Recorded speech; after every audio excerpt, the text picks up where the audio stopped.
Yun. Good morning po sa ating lahat. Yan. Sabi mo sa katabi mo, good morning sa iyo. Uy. Yan.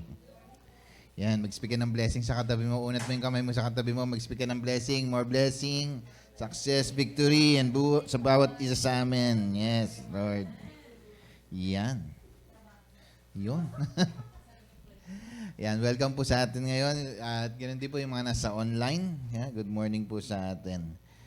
Ang ating po pag-usapan ngayon ay why we need deliverance as a church. Ito po yung continuation pa rin ng ating pinaka-tema ng taong ito, build up, no?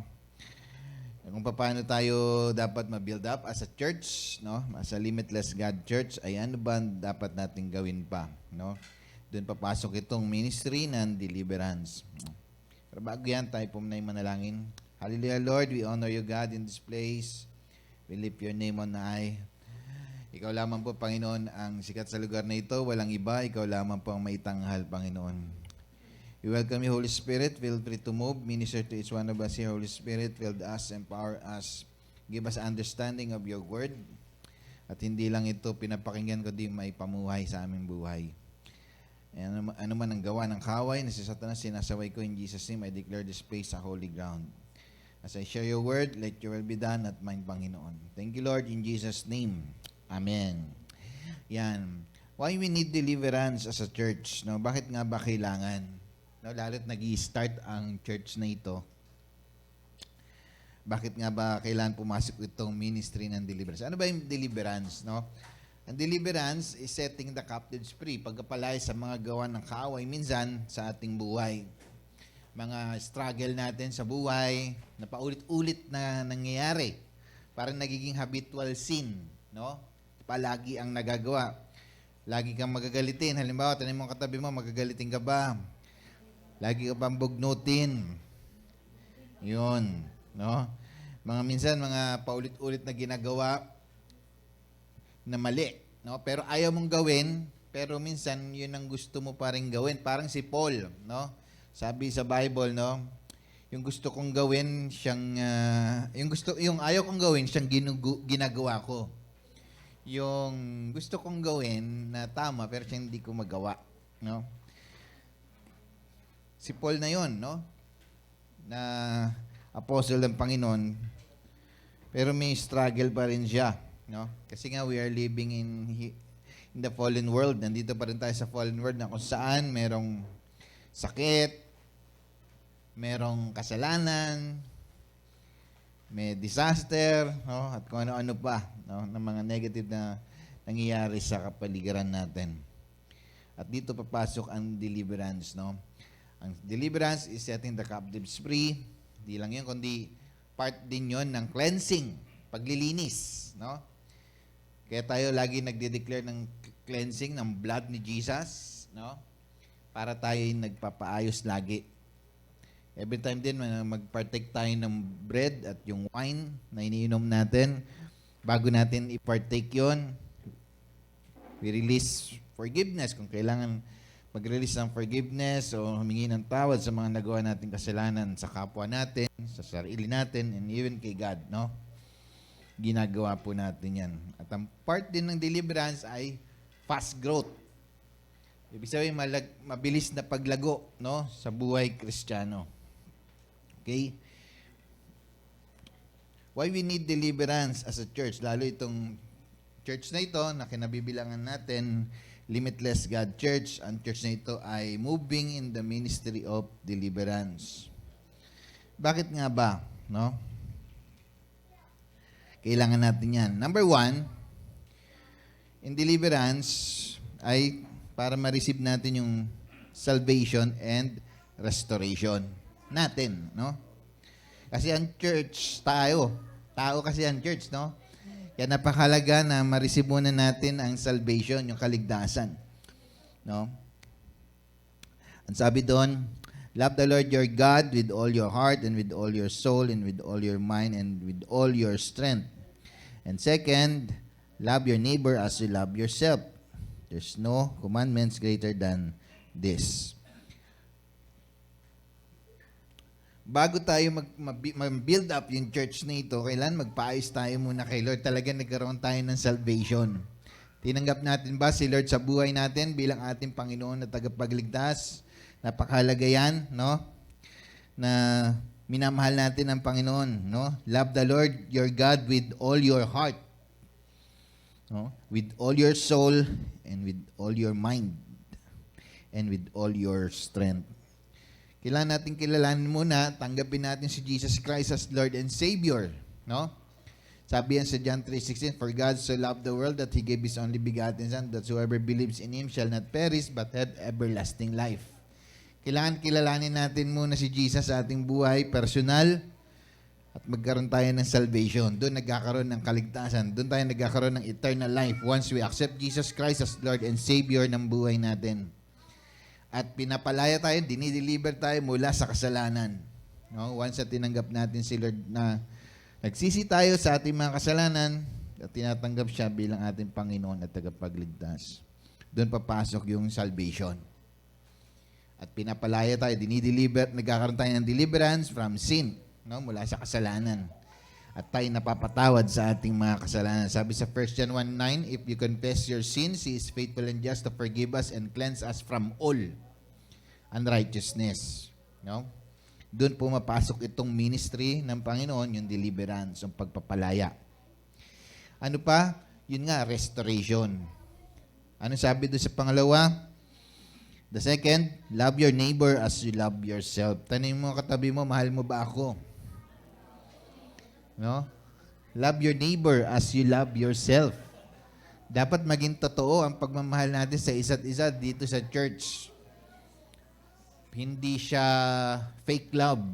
Ang dami ng fake love ngayon, di ba? Minsan, no? Ano pa nga yan? Ini-scam pa nga yan eh. Love scam, no? Yung iba nagbabayad para lang mamahal, no? Mamahalin sila in return, pero hindi. Doon pumapasok yung scam. Yun nga, meron pa nagbabayad pa, no? Sa online, kaya nga yun, ni-raid yung mga pogo, no? Kung saan ay dito nagkakaroon ng ganitong gawain sila. At dito marami nasisira ang relationship. Dapat ay doon papasok yung restoration, no? Kailan magpaayos tayo, magpa-restore tayo sa ating sarili din sa Panginoon, dahil nga minsan pag nagkaroon ng misunderstanding yung kapwa natin sa isa't isa, yun, doon nagkakaroon ng division minsan, nagkakaroon ng pagtatalo, no? Kaya dapat dito ay nagpapaayos muna tayo. Kung meron tayong sama ng loob sa ating kapwa, kahit nga sa pagbibigay ng ating mga ikapo or offering, ang sabi ng Panginoon, bago ka magbigay, makipag-ayos ka muna. Makipagkasundo ka muna sa kapwa mo, no? Para magkaroon ng restoration. Ang simple lang naman ang gagawin, hingi ka lang naman ng sorry. Lord, sorry po sa nagawa kong kasalanan dito sa kapatid kong ito, etc. Ganun, no? Para ma-restore. Nire-restore, no? Kasi ganun din, nire-restore din kasi yung ating relationship sa Panginoon through Jesus. Nasira yung ating relationship nung nagkasala tayo, no? Through yung ninuno natin, no? Yung forefather natin na si Eva at Adan. Sila yung nag-commit ng sin, hindi sila nag-obey. Sabi ng Panginoon, huwag kakainin yung pinagbabawal na buhay, pero kinain pa rin nila at doon nagsimula ng pagkakasala. At hindi lang pagkakasala, kundi nagkaroon ng death, no? For the wages of sin is death. No? Yun ang sinasabi nga sa Book of Romans. At dahil doon, kailangan ma-restore tayo ulit, no? Doon sa nasirang relationship natin kay God. Ganun din, yung restoration din sa ating kapwa. Napakahalaga yan. Kaya kung may mga tampuhan, ayusin. No, lalo sa church, makipagkasundo. Kung may tampo, makipag-ayos. Ang kailangan lang naman, release forgiveness. Yun ang pinaka-key, no, para ma-restore tayo sa ating kapwa. Pwedeng direkta, sabihin mo kay Lord, Lord, sorry po na nagawa ko pong pagkakamali sa kapwa ko, no? At doon, papasok yung ministry ng deliverance to restore us once again. Meron naman, yung one-on-one, pwede mo siyang lapitan kung kinakailangan, no? Oy, kapatid, sorry, kamali ako, patawarin mo ako. So, dapat kailangan, andun yung magre-release ka ng forgiveness sa Kanya. At dahil doon pumapasok din yung deliverance of restoration. Lalo sa church po, na napakalaga ito sa church. Mahirap pang nasa loob ng isang church ay may nagbabangayan, nag-aawayan, may nagchichismisan, may nagsisiraan. Hindi tama po, no? Kasi nga tayo ay bride of Christ. And si Jesus ang siyang ulo. No? Siya yung ulo ng iglesia, tayo yung body naman. Kaya napakalaga na kung gusto natin maranasan yung ma-build up ang ating church, lagi nagpapaayos tayo sa Panginoon at may pagkasundo sa ating kapwa. At doon papasok yung ministry ng deliverance. No? Kailangan natin ito ma-receive, yung salvation muna, and then magpa-restore sa kapwa natin, sa Panginoon at sa kapwa natin. Pangalawa, to receive provision and supplication. Doon papasok din ang ministry ng deliverance, no? To receive the provision and supplication. Ang sabi doon sa Ephesians 1:3, praise be to God and the Father of our Lord Jesus Christ who has blessed us in the heavenly realms with every spiritual blessing in Christ. Andyan yung provision, spiritual blessing, nandyan sa heavenly realm. Andyan sa kaso lang nga, gaya ng sinasabi ko po sa inyo, yung Ephesians 6:12, may spiritual forces of evil na nasa heavenly realm na naghihinder ng blessing. No? Nandyan din. Andun yung spiritual blessing nasa heavenly realm. Same with the yung spiritual, yung spiritual forces of evil na nasa heavenly realm din. Na siya naghihinder ng blessing natin. Na dapat sa atin yun. So, anong dapat natin gawin? Doon papasok nga yung ministry ng deliverance. Once you pray, you rebuke the spirit that hinders the blessing of God sa atin. Kagaya ng ginawa ni Daniel, no? Sa book of Daniel, na nag-pray siya, no? Unang araw pa lang, tinugon na siya ni God kasi lang, dumating yung answered prayer for 21 days pa. Kasi may spiritual forces of evil na naghinder dun kay Gabriel, yung angel, messenger ng Panginoon. Yung prince of Persian kingdom. Yun ang naghinder kay Gabriel. Unang araw pa lang, tinugon na ni God, kaso lang may naghinder ng blessing. No, may spiritual forces of evil. So kung tumigil si Daniel sa pagpe-pray, siguro hindi dumating yung provision na yon. No? Hindi siguro dumating. Pero after 21 days, dumating yung blessing. Kasi nga, yung katugunan ng Diyos dun sa prayer ni Daniel. At doon, nare-receive yung provision na ito. Hindi lang provision, kundi supplication din, base sa John 10:10. No? The thief come only to steal, kill, and destroy. I have come. Si Jesus po yung nagsasabi ito, that they may have life and have it to the full. Sa ibang translation, abundant life ang nakalagay po dyan. No? Doon papasok yung supplication. No? Yung supplication. Hindi lang provision, pati yung supplication, yung needs natin na pang-araw-araw na pangailangan, pagkain, no? At iba pa. Ba't napakahalaga na itong deliverance na ito, itong ministry ng Panginoon, yung deliverance na ito, lalo sa church, para ma-receive natin yung provision, kailangan mag-wage warfare tayo sa gawa ng kaway. And lagi ko na example, yung tatay ko nga, no? Natatandaan ko, siya nagbebenta ng bahay at lupa, ilang taon na, 8 years old ako nag-pray sa kanya nun eh. No? Hindi pa naman ako born again. Pinagpe-pray ko, Lord. Sabi ko, Lord, makabenta siya. Pero, hindi pa rin siya makabenta. No? Napansin ko na, 18 years old na ako. Na-born again na ako. Nakilala na kay Lord. Yun. Nung malaman ko yung ministry ng deliverance, kinas out ko yung spirito nung may nag-curse pala sa kanya. No? May nag-curse. No? May nag-curse sa kanya na yung dati niyang kasintahan o hindi niya nakatuluyan. No? At ang kinutuluyan niya yung nanay ko, doon nag-curse yung babae. Nasabi niya, kahit anong sikap mo, Franz, hindi ka magtatagumpay. No? Kaya yung provision na-hinder. No? Na-hinder yung blessing for many years. And then, pumasok yung ministry and deliverance, yung kinas out yung spirito ng curse, no? Yung curse na binitawan sa kanya by the blood of Jesus. Then after a few months, yun, kabenta yung tatay ko ng 19, no? 19 na bahay within the subdivision, no? After nung naipag-pray for yung curse na yun, no? Yung curse na break yung curse through deliverance. At doon pumasok yung provision. Minsan, kailangan natin to as a church. No? Minsan, baka may curse, kaya hindi natin nare-receive yung blessing. O baka hindi, kagaya ng pagbibigay.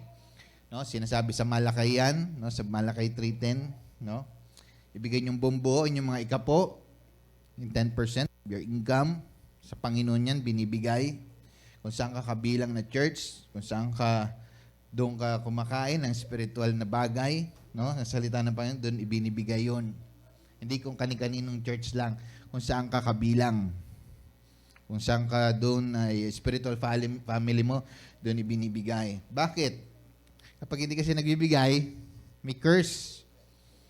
Ang sabi kasi ng Panginoon, bubuksan ang durungawan ng langit, ibubusan masaganang pagpapala. Pero pag hindi nagbibigay, sarado. Siyempre, ang langit.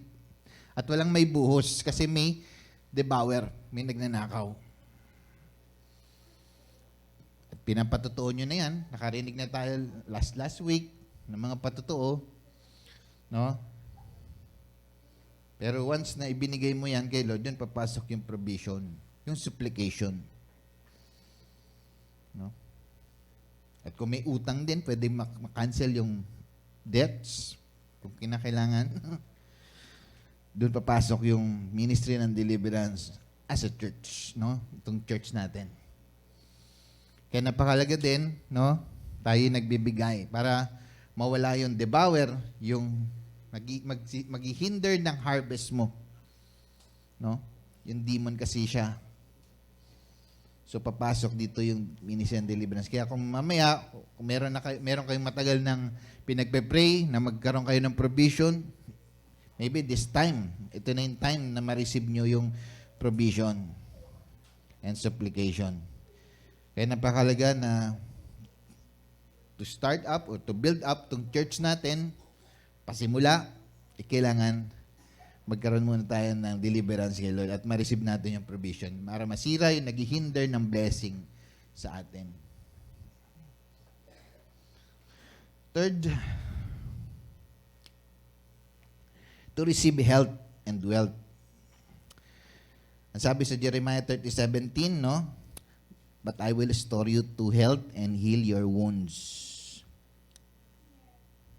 Yan ang sinabi ni Lord yan. Pwede, may sakit ka, God can heal you. No? God can deliver you from sicknesses. Gaya ng aking naranasan last year, no? Buat nung July, tuloy-tuloy yung sakit. No? May bagong sakit, matapos na ma-aksidente, nabangga yung papanga, nagka-TMJ, nagka-problema yung jaw, yung throat, kasi nagkaroon ng acid. Tapos nagkaroon ng anxiety, di ka makatulog ng ilang araw. No? Pero dahil nandito tayo sa church, at you continue praying for healing, yun, sa biyaya ng Panginoon, pinag-uplik ko yung sarili ko, yun. At kayo as a church, na pinag-pray niyo po ako, Na-receive ko yung healing. No? Dati, pag nagbuhat ako, natsutsok ako eh. Nagbuhat ako, parang iniipit ito. Binabaliktad yung mga ano ko dito, yung lalamunan ko. May iniipit. Umiipit. Tapos nahirapan ako huminga. Nag-iba yung boses ko. Lumiliit. No? Tapos, nagkaroon ng healing. No? Akala ko, mamamatay na ako eh. May ganung moment pa. No? Sabi ko, Lord, kabago-bago yung church. Sisimula pa lang. Binibuild up pa lang. Pero dahil sa deliverance, no? Nagkaroon ng healing. Pwede rin natin ma-receive yan. Kung may sakit ka, matagal ka nang may sakit, God can heal you. At sabi rin dito, Deuteronomy 8:18, but remember the Lord your God, for it is He who gives you the ability to produce wealth. Binigyan tayo ng abilidad ni God to produce wealth. Alam niyo, ito yung prayer ko ngayon eh. No? Kasi ang training ko, pastoring talaga. Ever since nung nagpastor na ako, 19 years old, ako nag-respond. Lagi nasa church na ako. Hanggang sa nag-seminary ako for 5 years. Yun na yung training ko, pastoring. Never ako minsan lang ako pumasok sa trabaho ng electronics, yung nagpuput up ng mga malalakas na sound system sa kotse. Din sa Mega Mall nung araw. Yun lang, pero sabi ko, Lord, ito yung gusto kong mangyari. Pero iba ang plano ni Lord. Gusto ko DJ, disc jockey, pero yun pala, pastor. No? Yun ang gusto ko sana eh. No? Yung sana, dun, ipapasok sana ako dyan sa Mabini, sa Manila.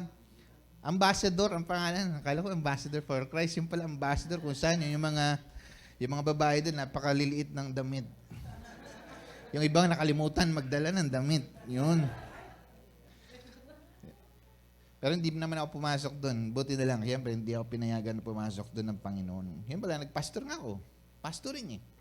Tapos di naman ako na-train paano mag-business. Ang alam ko lang, electronics. Nagre-repair lang ako. Yun ang pinakaano. Pero ngayon, ang kino-content ko kay Lord ngayon, ang bawat isa sa atin, maging milyonaryo. Yun ang prayer ko eh. Pumasok yung wealth. Kasi binigyan tayo ng ability to produce wealth. Kung yung mga hindi nga born again na nakakilala kay Lord, yumayaman eh. No? Yumayaman, nananagana. Pero, ang problema lang, wala si Lord sa buhay nila. Kaya emptiness. Pumapasok yung empty. Yung kakulangan, no? At marami na nag-testify niya, Manny Pacquiao, kanya na lahat ng pera, pero malungkot pa rin. Ng babae pa rin, minsan, no? Kulang pa rin. Piolo Pascual, no? Ganun din. Andun na siya sa tugatog ng tagumpay bilang artista, pero emptiness pa rin. No? Kahit nga ako nun eh. No? Yung age, ng edad ko, 17 years old, nag-excel ako sa electronics. Nagre-repair ako ng mga appliances. Sa school ko noon, na-exempted ako sa mga exam, sa final exam. Kasi ko dun eh. Nag-excel. Pero, habang nagre-repair ako ng amplifier ko, binalibag yung amplifier ko eh. 17 years old ako noon. Tapos sabi ko, ano ba yung kasiyahan na hinahanap ko sa buhay ko na hindi ko matagpuan? Sa lalakas ng sound system, pinababayo ko yung bahay ko. Yung bass na pinababayo ko yung bahay ko noon. Galit na galit yung tatay ko sa nanay ko. Ibang buhay ko noon, pero akala ko dun eh. No? Tapos nagpo-porno, wala din. Okay? Paulit-ulit na ginagawa yung kasalanan. Pero sa biyaya ng Panginoon, yun. Unti-unti, tinuturuan tayo ni Lord mamuhay ng tama. May kabanalan. Doon papasok kasi yung wealth na galing sa Panginoon. Meron din kasing wealth galing sa diablo eh. No? Yun yung mabilis maubos. Yun yung kahit meron na ka nandyan, di ka masaya. May hanapin ka pa rin. Pero pag yung sa Panginoon at nandyan yan, sa Panginoon yan, gagamitin mo yan to advance God's kingdom. Yun ang purpose mo lang. Secondary yung para para sa pamilya. Pero ang laging layunin, may advance yung kingdom ni Lord. Yun ang aking layunin, no? Kaya sabi ko, Lord, pagyamanin mo ako kung paano yung 4 na karakter sa Bible, sa Genesis, yumaman sila. Abraham, nagbigay lang ng ginto, nagbigay lang ng mga alipin sa kanya, di niya kakilala. Di ba ang ganda nun? Di mo kakilala, Berna, sa'yo na itong ari-arian ko. Sino po kayo? Si Lord yun, favor yun eh. No? Si Isaac, may kahirapan sa kapaligiran pero hindi siya apektado, umani pa rin siya ng 100-folds. Kahit siguro nung pandemic, mas may pera ako na. Mas kumbaga maganda yung buhay, no? Yung pandemya. At doon din nag-increase itong church na ito. Negative nga ang pera nitong church na ito noon. Doon nag-increase. Nagkaroon ng supernatural provision. Kala ko talaga magsasarado na ito. Sasarado na ba ito? No? Tapos ito, nag-ano din tayo. Nagpapasimula tayo. Mag-1 year pa lang tayo. No? Tapos, ang prayer ng mga young pro, magkaroon tayo ng sariling building para daw mag-i-stay sila doon, pwede magluto. Pero kaya sabi mo sa katabi mo, dapat magbigay ka, magtanim ka sa gawain ni Lord. Pag hindi ka nagbibigay, wala kang anihin. Once na nagtanim ka kay Lord, nag-i-invest ka kay Lord, sigurado aani ka, hindi ka pwedeng hindi aani. Minsan, pag hindi ka nag-invest ka sa iba, may scam ka pa. Ako na-scam na nga ako, pastor pa ako, na-scam. In-scam pa ako ng isang pastor din. Bihira. Ang wealth na nasa Panginoon, kahit di mo yan paghirapan, kusang binibigay. No? Parang siya din, sino pa yung character sa Bible? Si Jacob. Basahin niyo yung story niya. Sabi niya, Lord, kung bibigyan mo lang ako ng susuoting damit ko at pagkain, ibibigay ko yung 10% na meron ako. Nakalagay doon sa Book of Genesis. Ibinigay niya. Kaya ano nangyari? Exceeding blessing. No? Binigyan siya ng wisdom ni God kung paano dadami yung kanyang mga tupa na inaalagaan, kambing, ano naman. Yung tupa nun, kulay puti lang. Nung hindi pa siya binibigyan ng wisdom ni Lord kung paano magiging batik-batik yung di ba nakita niyo yung story niyan sa Genesis? Yung kay Laban, yung kanyang uncle ba yan? No? Sabi ni Laban, sige, lahat ng puti, magiging akin, yung anak ng mga tupa. Sige, kung batik-batik, sa yun. Kasi anong ginawa ni Lord kay Jacob? Binigyan ng wisdom. Paano magiging ganap yun? Wala pang batik-batik na tupa nun. Puti lang lahat. Kaya tuwan-tuwa si Laban, kala niya lahat kanya eh. Pero nung binigyan siya ng wisdom ni Lord, sabi ni Lord, pumutol ka ng sanga. Di ba? Pag pumutol ka ng sanga, magkakaroon ng dagta yun. Di ba? Parang pinutol mo, yung puti, unti ang magiging brown.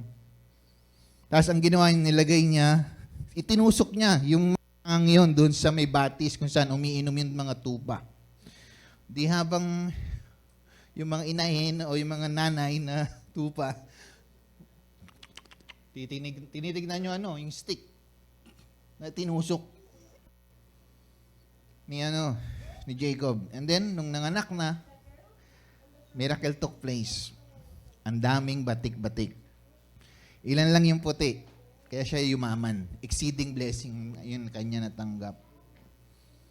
Dahil nagbigay siya ng 10% sa Panginoon. Sino pa? Si Jacob. Si Joseph. Nakakulong lang naman siya. Nasa kulungan. No? Nasa kulungan. Napagkamalang rapist. Kinulong. Katulong. Pagkatapos, biglang ininterpret lang naman niya yung dream ng dalawang kasama niyang kakosa niya sa loob. Ang sabi niya doon sa isa, no? Ang sabi, ang sabi niya, ikaw, mamamatay ka eh. Tutukain ka ng ibon na napakarami.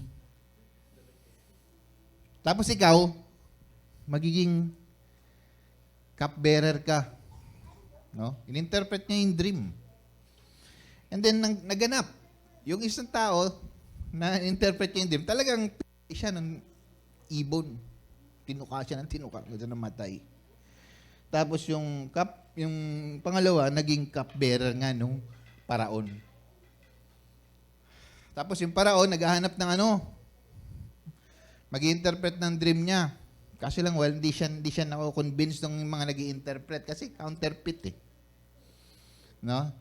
Pag sinabing counterfeit, pag may panaginip, saan nagpupunta ibang tao?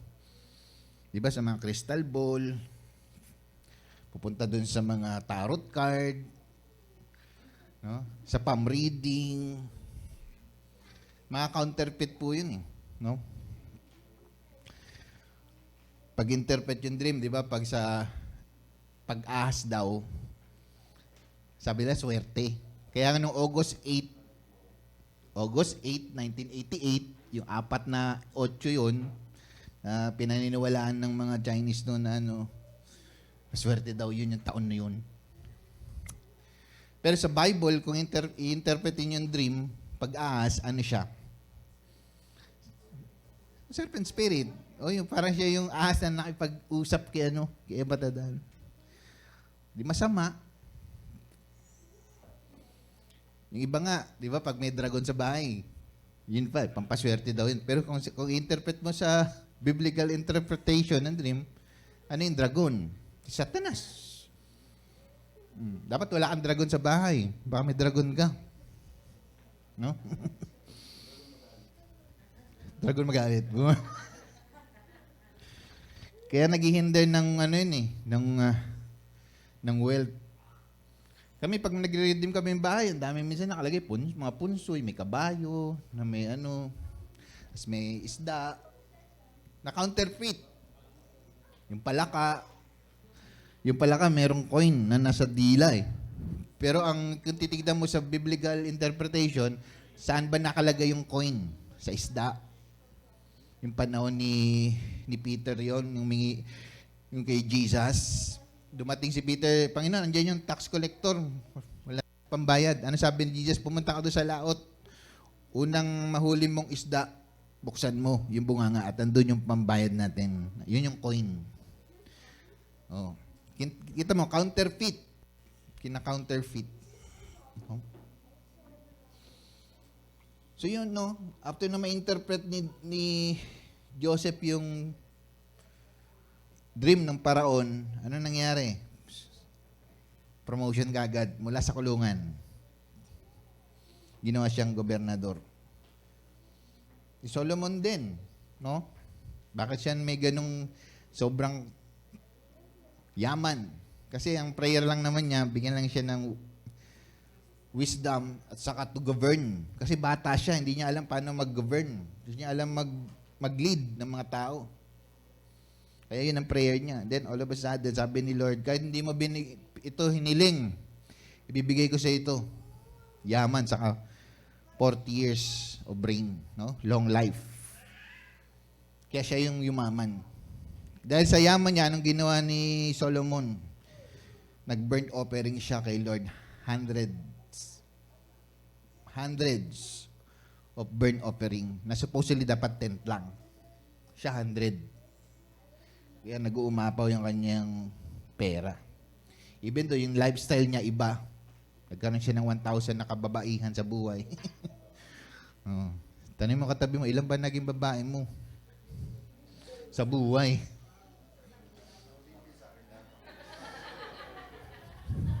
No?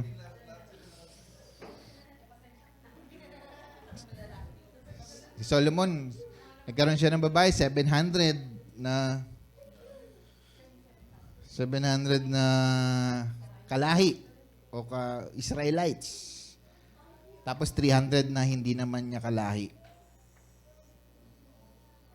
Kaya nahati ang Israel dahil doon sa pamumuhay niya. Nagkaroon ng Southern and Northern Kingdom. Judah at Israel. Pero sa kabila nun, siya'y mayaman. Dahil nga ang Panginoon nasa kanya. Binigyan siya ng ability to produce wealth. Kaya nga may nakalagay siya doon sa sinulat niya sa book of Malakay ba yan? Yung 7 streams. Ecclesiastes, no? 7 to 8 streams of provision. Yun ang sinabi niya. Kailan meron tayong ganun, 7 or 8 streams of provision para daw tayo mabuhay. At yun ang iniisip ko kung paano. Lord, ilan pa lang yung ko? Wala pang 7 streams. Ano pa lang? Yung natatanggap ko dito sa church, yung paupahan, 2 lang. No? Kulang pa ng 5 para maranasan yung wealth. Pero binigyan tayo ng ability ni God to produce wealth. Kaya yung mga bagay na parang hindi ko inaral, tinatry kong aralin para makapag-produce ng wealth. At kapag naganap yon, malaking tulong yon sa church. Di ba kayo din, nagtatry, no? Yung kagaya patuto ni Ate Burns nung nakaraan, di naman niya alam ito, pero kailangan aralin. No? Tatry niya pa nga yung sa Japan, di ba? Subukan niya sa farming. Susubukan lahat. No? Pero napakalaga, magtatanong ka kay Lord, paano? Ano po bang gagawin? At yun tinatanong ko kay Lord. At yun ang naging prayer ko sa bawat isa sa atin. Inisa-isa ko kayo may pag-pray na kayo mananagana. Gaya ng mga character sa Bible na nasa Book of Genesis. Pero pag nanagana naman kayo, ibalik nyo naman yung para kay Lord. 90% sa inyo, yung 10% kay Lord. Please lang. Si Lord nagsabi niyan, no? Hindi naman napupunta sa pastor, no? Ito'y para sa atin. No? Para hindi tayo nananatiling andito lang tayo sa Emerald. No? No? Mali mo, mabili natin itong Emerald, di ba? Kasi may bayad dito, no? Kung may sarili tayong building, wala tayong bayad. Oh. Pero para maging ganap din yun, kailangan tayong nagtatanim. Yan ang principle ng Biblia. What you sow, you reap. Ang kaibahan, siksik liglig at umaapaw. Pag nag-invest ka kay Lord. 10% lang naman. Pero pag malaki na natatanggap mo, kaya mo ba ibigay yung 10%? Sana kaya. At doon papasok yung wealth. Na minsan, hindi mo alam kung saan nanggaling. O yung mga nag-aasam ng sasakyan, pwede rin. No? Nag-aasam ng bahay. Ako gusto nag-aasam uli ako ng bahay. No? Kasi yung bahay ko, yun naman sa mga magulang ko noon. Tapos, ang mga bagay na hindi rin ako nag-ipon. Kasi hindi naman ako tinuruan ng ganun eh. Nag-ipon sa bangko, wala naman ako pera sa bangko. Kay Lord lang talaga ako umaasa. Pero ang prayer ko, maranasan natin ito yung ability to produce wealth. Ano man yung craft mo, ano man yung kaalaman mo, gamitin mo, maring diyan ka mag-excel. Si Joseph the Dreamer, interpretation ng dream lang naman. O yun, meron siya. Si Jacob, nag-alaga lang naman ng tupa. Si Abraham, sumunod lang naman sa Panginoon. Lisanin mo yung lugar niya, punta ka dun sa kabilang lugar. At dun siya pinagpala ni Lord. May nagbigay na tao sa kanya na hindi niya kakilala. Binigyan siya ng maraming yaman. Wealth transfer. Yun ang prayer ko sa bawat isa sa atin. Diyan papasok ang deliverance. Ministry ng deliverance. Yung matagal ng provision ni God na nandyan, na pwede na niyang ibigay, ay pwede maganap kung paniniwalaan. Po tayo lahat. Activate po natin ito.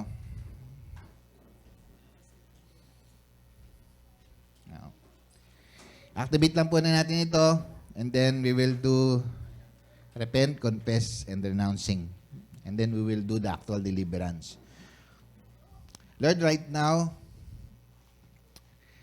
napakahalaga na ma-receive namin muna yung kaligtasan, yung salvation. Maring natagal ka nandito sa church na ito, pero hindi ka pa pala born again, hindi mo pala tinatanggap si Jesus Christ as Lord and Savior. Yun ang mahalaga. Mamakilala mo si Jesus. Siya yung deliverer natin, siya yung provider natin, siya yung healer natin, siya yung magdadala sa atin sa eternity patungo sa kanyang Ama. At kailangan natin tanggapin muna siya sa oras na ito. Magsisimula tayo sa ating mga kasalanan. Panginoon, patawad po sa mabigay sa panalangin. Lord, patawad po sa mga kasalanan ko. Panginoong Hesus, tinatanggap kita sa aking buhay bilang aking Panginoon at tagapagligtas. Marami pong salamat sa buhay na walang hanggan. Amen. Lord, sa oras na ito, kung may mga kasalanan kami na nagawa sa aming kapwa, may kami ng tawad sa kanila, Panginoon. I-deal nyo sa oras na ito kung meron kayong kailangan i-deal. May mga naging kagalit ka ba sa kapwa mo? Dito ba sa church? Dito ba sa opisina mo? Sa school? O sa kapitbahay mo? May ka ng tawad sa oras na ito. Patawarin mo na yung mga taong nakagalit sa iyo o nagalit sa iyo. Okay, nainisan mo. Sabi ng Panginoon, patawarin mo nagkasala sa iyo. Kasi kung di ka magpapatawad, di ka rin patatawarin ng Diyos. Lord, sa oras na ito, humingi kami ng tawad sa mga taong kagawa sa amin ng di tama. Pinapatawad namin sila. Alisin niyo po yung puot, galit, sama ng loob, binanakit sa buhay namin, sa puso namin. Pinapatawad po namin sila. Ngayon, right now, in Jesus' name, humingi po kami sa inyo ng provision and supplication. Lahat na naghihinder ng blessing na nasa spirit realm, base sa Ephesians 1:3, every spiritual blessing are located in the heavenly realm. At yung spiritual forces of evil na sinabi sa Ephesians 6:12 na naghihinder ng blessing, gaya na naghinder ng prayer ni Daniel, yung Prince of Persian Kingdom, sa pangalan ni Jesus, pinuputol ko yung naghihinder ng blessing na demon sa ere. Sinisira ko ito by the blood of Jesus. I declare open heaven na sa amin sa oras na ito. Marireceive namin ang provision, marireceive namin ang supplication, lahat na pangailangan namin. Gaya ng natanggap din ni Solomon, araw-araw meron siya natatanggap na provision sa kanyang hapagkainan. Araw-araw may pagkain. Salamat, Lord. And we receive it. Hallelujah. Hallelujah. Thank you, Lord. Thank you, Jesus. Lord, sa oras na ito, kung meron kaming sakit, tinataboy ko ito sa pangalan ni Jesus. Ginawa mo na doon sa cross of Calvary, Panginoon. By your stripe and by your wounds, we are healed. I rebuke all sicknesses, begin right now in Jesus' name. Sinasaway ko itong lahat ng sakit na ito, binayaran na ito ni Jesus. Ito man ay sakit sa mental, spiritual, emotional, physical, and even poverty, kasama na sa pangalan ni Jesus. I rebuke you. I declare healing right now to flow in Jesus' name. I declare restoration of health, gaya ng Jeremiah 30:17 na sinabi nyo, I will restore you to health and heal your wounds. And I declare right now, bigyan nyo po kami ng ability to produce wealth. Gaya ni Solomon, ang kanyang panalangin, kaalaman. Bigyan nyo kami ng kaalaman para magawa namin ito, Panginoon, yung ability to produce wealth. At pag yumaman kami, Gaya ni Jacob, ibinigay niya yung 10 bahagi. O Jacob, no? Ibinigay niya yung 10 bahagi at siya'y nanagana. Exceeding blessing. Dahil binigay niyo yung kaalaman na dapat niyang gawin para matanggap niya ito. Lord, sa oras na ito, bigyan niyo kami ng kaalaman. At kapag nanagana kami, ibibigay namin yung 10 bahagi. It's a covenant. Hindi namin gagayahin si Ananias at si Sapphira. Nakabenta na ng lupa, hindi binigay yung para sa Panginoon. Dinaya ang pagbibigay. Kaya ano nangyari sa kanila? Sila'y namatay kagad. On the spot. Kasi nga, hindi nila ibinigay ng buong buo yung dapat para sa inyo. Kaya Lord, sa oras na ito, it will be our covenant. Once na meron kaming ma-receive, ito man ay million o billions, hindi kami magdadalawang isip na ibigay namin yung 10 bahagi nun. Salamat, Lord. Hindi kami magnanakaw. I rebuke the spirit of mammon, yung demonyo na nag-o-control ng pera, yung kahiligan sa pera. Hindi kami masisilaw sa pera, kundi gagamitin namin yun to advance your kingdom. At yun ay magandang plano nyo sa amin, gaya na sinabi nyo sa Jeremiah 29. For I know I have planned for you, plan to prosper you, not to harm you, plan to give you hope in a future. And we receive that, Lord, yung magandang future. And we receive it right now, Lord. Plan to prosper us and not to harm us.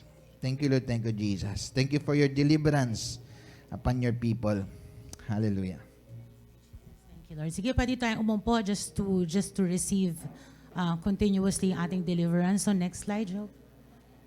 Thank you, Lord. Hallelujah. So right now, I would like you to close your eyes and reflect on your top struggles.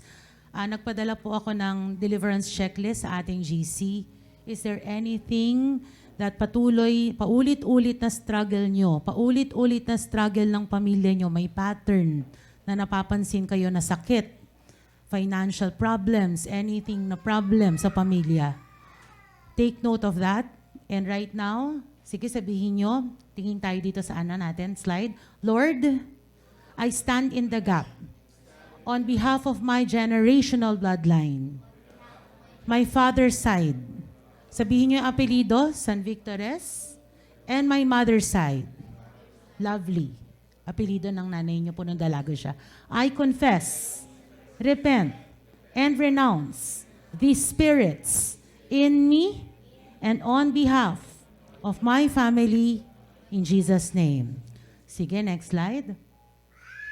Sige, i-confess, repent, renounce natin. Mabilisan to. Lord, I confess, repent, and renounce. Inaayawan ko na itong mga sakit na ito, spirit of infirmity, I renounce you in my body and in my family.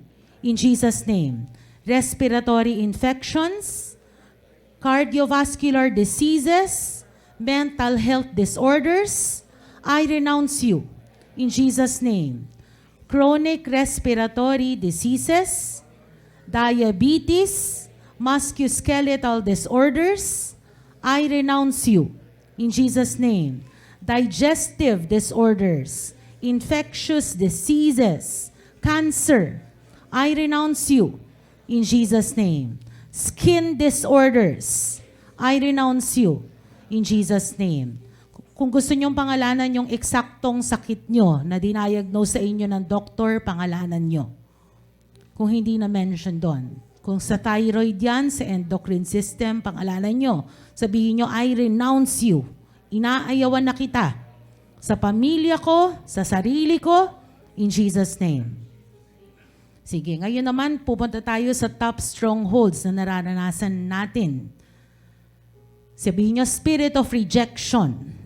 I renounce you in Jesus' name. Spirit of fear, spirit of anger, and pride. I renounce you in Jesus' name. Inaayawan ko na kayo sa sarili ko, sa pamilya ko, in Jesus' name. Spirit of control, witchcraft, warlock, I renounce you in Jesus' name. Spirit of depression, addiction, I renounce you in Jesus' name. Kung may specific addiction kayo na ipinapaalala ni Lord, pangalanan nyo. Slavery to smoking, vaping, alcohol, gaming, kung ano yung parang hindi nyo mapigilan. Ginagawa nyo pag masaya kayo, yun. Pag malungkot kayo, yun din yung ginagawa nyo. Spirit of addiction, I renounce you in Jesus' name. Next, spirit of legalism, religious spirit, I renounce you in Jesus' name.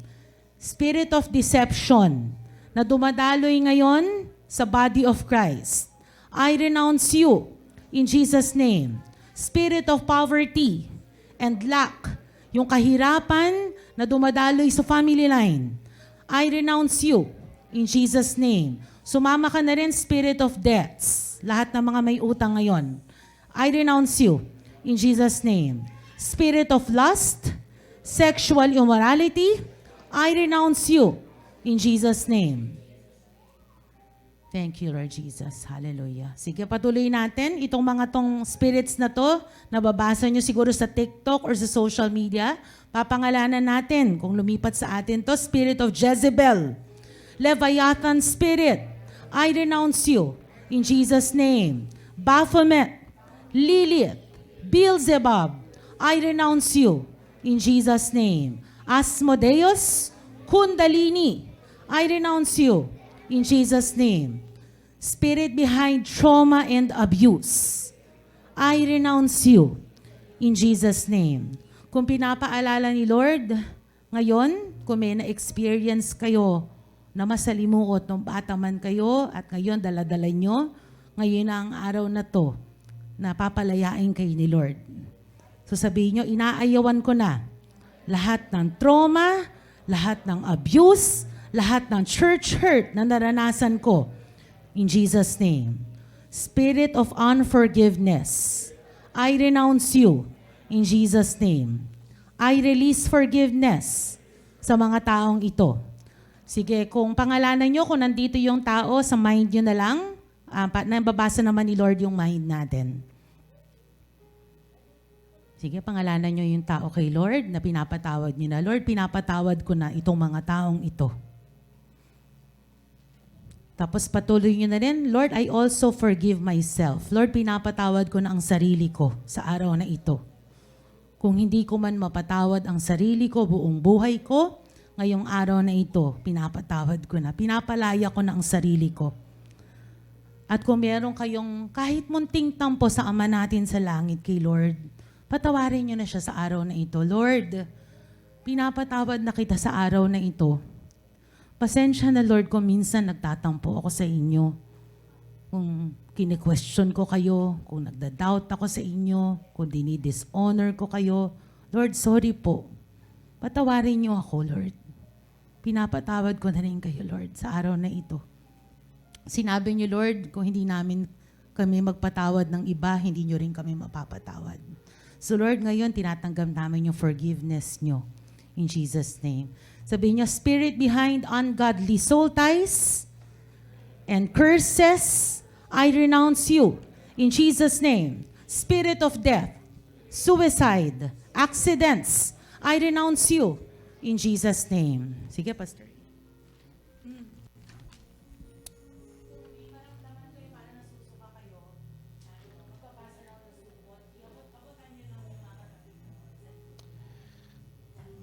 Magmatakot po, no? Nasa presence tayo ni Lord. Baka mamaya may maramdaman kayo masusuka. Doon lumalabas sila. Yan ang mga entry points kung saan dyan pumapasok. O choke points. Minsan sa lalamunan, nasa chest. No? Pag may nararamdaman kakaiba. No?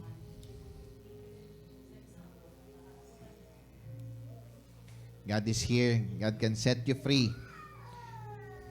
Hallelujah. Lord, right now, I declare your covering upon this place with the blood of Jesus. Surround us, Lord, with the wall of fire. And I ask for your angels to be in the four corners of our places. I don't allow any retaliation of the enemy. I disarm all their powers in Jesus' name. I don't allow any work of Satan in Jesus' name. in our midst. In Jesus' name, I declare this place a holy ground. I declare freedom and deliverance upon your people. And I declare, Lord, your provision continue to flow. That we will receive it, Lord, as we experience your deliverance right now. May you now empower whatever I say to this demon, they will be cast out and be binded and be brought to the foot of Jesus to be judged. I come again, spirito ng respiratory infection, labas sa pangalan ni Jesus. Spirit of infirmity, lahat ng sakit, tinataboy ko ito sa pangalan ni Jesus. Bayad ito ni Jesus. Isaiah 53:4-5, by his stripe and by his wounds we are healed. Kaya spirit of infirmity, go to the foot of Jesus now to be judged. Lahat ng sakit, respiratory infection, cardiovascular disease, get out, go to the foot of Jesus now to be judged. Mental health disorders, I uproot you now. I take captives every thought, and you'll be obedient to the Lord Jesus Christ. I speak mind of Christ. I command you now to go. Go to the foot of Jesus now to be judged. All chronic respiratory disease, go to the foot of Jesus now to be judged. I burn you now the fire of God. Diabetes, lahat ng diabetes, labas sa pangalan ni Jesus. Muscular, skeletal, or disorders, like arthritis, labas in Jesus' name. Go to the foot of Jesus now to be judged in Jesus' name. Digestive disorders, labas sa pangalan ni Jesus. Infectious diseases, go to the foot of Jesus now to be judged. Lahat ng cancer, you bow down in Jesus' name. Lahat ng cancer, bayad ito ni Jesus. There is the name above every name, and that is the name of Jesus. Kahit may mga pangalan itong mga sakit na ito, may mas maigit pang pangalan sa inyo. At yan ang pangalan ni Jesus. Kaya lahat ng cancer, labas sa pangalan ni Jesus. Lahat ng uri ng cancer, in Jesus' name. Release the belly, release the chest, release the throat, come out of the mouth. Any skin disorders, out. Out now, in Jesus' name. Out. Come out, I say, in Jesus' name. I'm pouring out to you the blood of Jesus. Release the belly, release the chest, release the throat, come out of the mouth. Go, walang matitira. Go to the foot of Jesus now to be judged in Jesus' name. Spirit of rejection, spirit of fear, out. Spirit of anger, spirit of pride, out in Jesus' name. Spirit of control, out in Jesus' name. Go to the foot of Jesus now to be judged. Spirit of depression, out. Go to the foot of Jesus now to be judged. Spirit of addiction, go to the foot of Jesus now to be judged. Religious spirit, legalism, out in Jesus' name. Spirit of poverty and lack, out in Jesus' name. Spirit of lust, out in Jesus' name. Go to the foot of Jesus now to be judged. Tayo po tayong lahat. Thank you, Lord. Thank you, Jesus. I come against spirit ng Jezebel, Labayatan, lahat ng mga demons na ito, Baphomet, Lilith, Beelzebub, Asmodeus, Kundalini, lahat kayo binabanggit ko, sinusunog ko kayo ng apoy ng Panginoon, and inutusan ko kayo pumunta sa panan ni Jesus para kuman in Jesus' name. Go. Release the belly, release the chest, release the throat, come out of the mouth. Go in Jesus' name, wala matitira. Lahat ng mga nakikita namin sa social media, ng demons na nagko-control sa mga social media, I rebuke you, I burn you now with the fire of God in Jesus' name. Any emotional or psychological disorders, I command you now to go. Lalo na yung trauma, abuse, go. Church hurt, spiritual trauma, out. Unforgiveness, out in Jesus' name. Release the belly, release the chest, release the throat, come out of the mouth, walang matitira. Come out, I say, in Jesus' name. Lahat ng may galit, sama ng loob, nanakit, puot, labas sa pangalan ni Jesus. Ungodly soul ties, out in Jesus' name. Mga curses object na minsan meron kami, sinasaway ko ito sa pangalan ni Jesus. Mga spoken curses, mga binanggit na mga sumpa sa amin, pinuputol ko ito sa buhay namin. Kaya labas sa pangalan ni Jesus, lahat ng sumpa na binitawan, labas in Jesus' name. Go to the foot of Jesus now to be judged. Mga accident, out in Jesus' name. Mga unwanted accident, out in Jesus' name. All curses, bow down, and I command you now to go. Go to the foot of Jesus now to be judged. And even spirit of death, out in Jesus' name. And I speak lives about Isa. Thank you, Lord, for your freedom and your deliverance upon your people right now. Lord, we receive your healing. We receive your provision. We receive your good health sa amin, Panginoon, yung restoration ng health. Thank you, Lord. Binabalik niyo yung tamang pag-iisip namin, yung mga mental issues namin.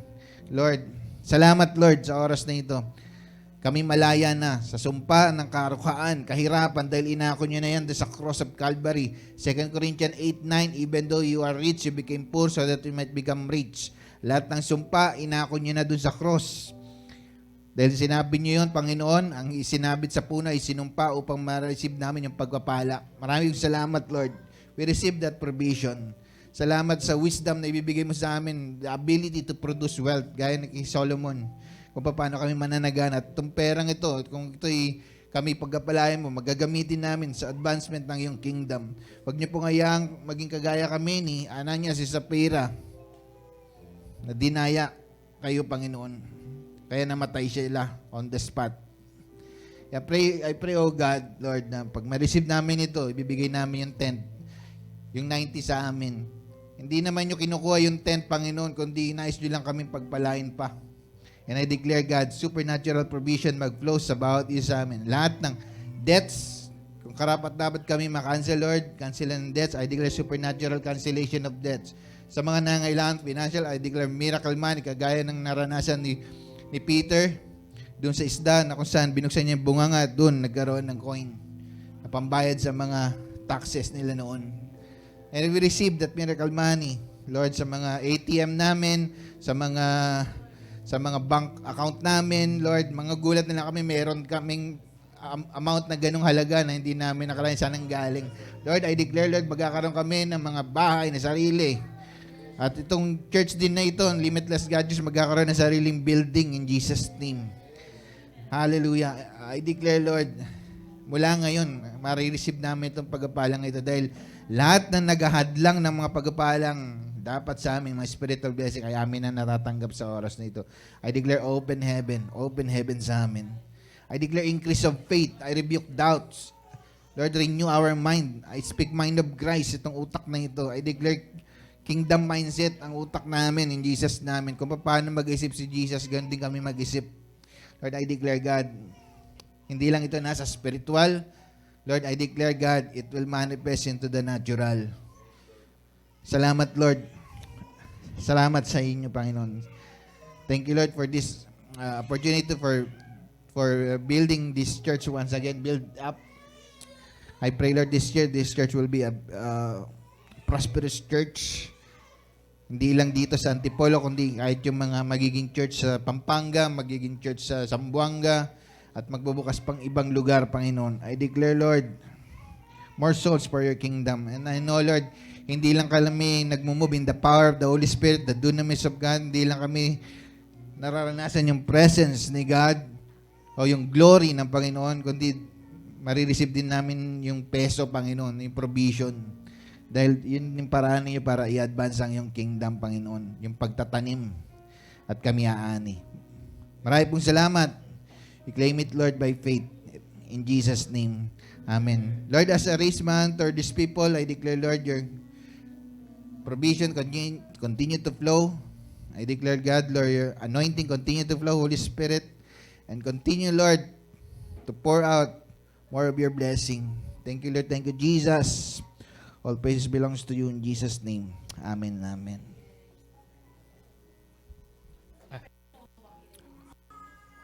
Ang na-receive ko while we're praying,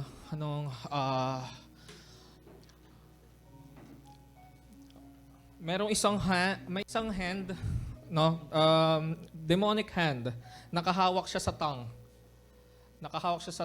And then while Pastor Ray was casting out yung mga evil spirit, etong hand na to pinutol so that we can able to speak, no. Ay etong hand na to yung nagpipigil sa atin na mag-speak up. Etong hand na to yung nagpipigil sa atin mag-hold back para magsalita. So right now, if nafe-feel mo na ikaw yung taong yon, behold, God is freeing you from that experience na parang di ka makapagsalita. You cannot speak. You cannot speak up. No, pinuputol na ni Lord yung spirit or yung demonic assignment sa'yo para maging silent ka, para hindi ka mag-speak up. No, pinuputol na ni Lord yon so that you're free to speak blessing. Remember, our tongue has the power to speak life or death. 'Di ba? our tongue, or binigyan tayo ni Lord ng authority to bind and loose. Whatever we bind in earth, whatever we bind on heaven will be bound on earth, or vice versa, no? So kung ano ilulus natin or if forbid natin here on earth will be forbidden in heaven. So right now, if you're that person, or kung ikaw man nanonood, you're watching the replay or yung live natin, right now, receive the freedom from Jesus. Receive in Jesus' name. Speak up. God is giving you right now the power to speak up. So right now, I release this, Lord, itong na-receive kong ito. Thank you, Lord, for freeing us sa demonic assignment na nag-hold back sa amin to speak up. Thank you, Lord, dahil once we speak blessing, Lord God, it will manifest, it will come to life in Jesus' name. So, Lord, thank you. We receive it and we receive our freedom in Jesus' name. Amen. Ako naman, bago tayo mag-party final, ang nare-receive ko is parang si Lord wants us to make a prophetic gesture. Tumingin tayo sa paligid natin. May tao bang nakatampuhan mo? Or nakasamaan mo na loob? And we want to just be true to one another right now. Tayo po tayo, maaring asawa nyo, minsan nagtatampuhan kayo. We cannot build up this church if meron tayong tampon-tapo sa isa't isa, sa mga anak natin. So tumingin po kayo sa paligid nyo. Kung kahit minsan nagtampo kayo sa taong yan, or may naglalay na enemy na parang awayin ka or ayaw sa'yo ng taong yan, lapitan nyo. Sige, ayan, gayahin nyo yung ginagawa ni Shay. Lumalapit siya sa mga taong nakatampuhan niya. Or nakatampuhan natin. No? Wag na kayo mahiya. Ito na yon. We cannot build up the church if may tinatago tayo sa puso natin. We will breed resentment. Ayaw natin. Inaayawan natin yung resentment. Sige, lapitan nyo yung mga tao na yon. Ayan, sige, go. Ayan, go, Pao. Boldness in Jesus' name. Sige, lapitan nyo. Yan, tama yung ginagawa ni Pao. Lumalapit siya. Yan, mag-sorry kayo. Hindi nyo ikakabawas ng dignidad nyo yung mag-sorry. Sorry po. Yung mga anak, mag-sorry kayo sa parents nyo. Parents, mag-sorry rin kayo sa mga anak nyo. Hindi ikakabawas nyo as a parent na nagsusorry kayo sa anak nyo. And ako rin, bilang isa sa mga pastor ng church, humihingi ako ng tawad. Kung may mga times, imperfect po ako. Kung may mga times na iinis kayo sa akin, may mga times hindi nyo feel yung ginagawa ko or na-offend kayo sa akin, I'm sorry. I humble myself before all of you and before Jesus. Patawad po. Okay? Yan, salamat Lord. Salamat Lord that this is the time to restore and repair all the broken relationships. In Jesus' name, amen.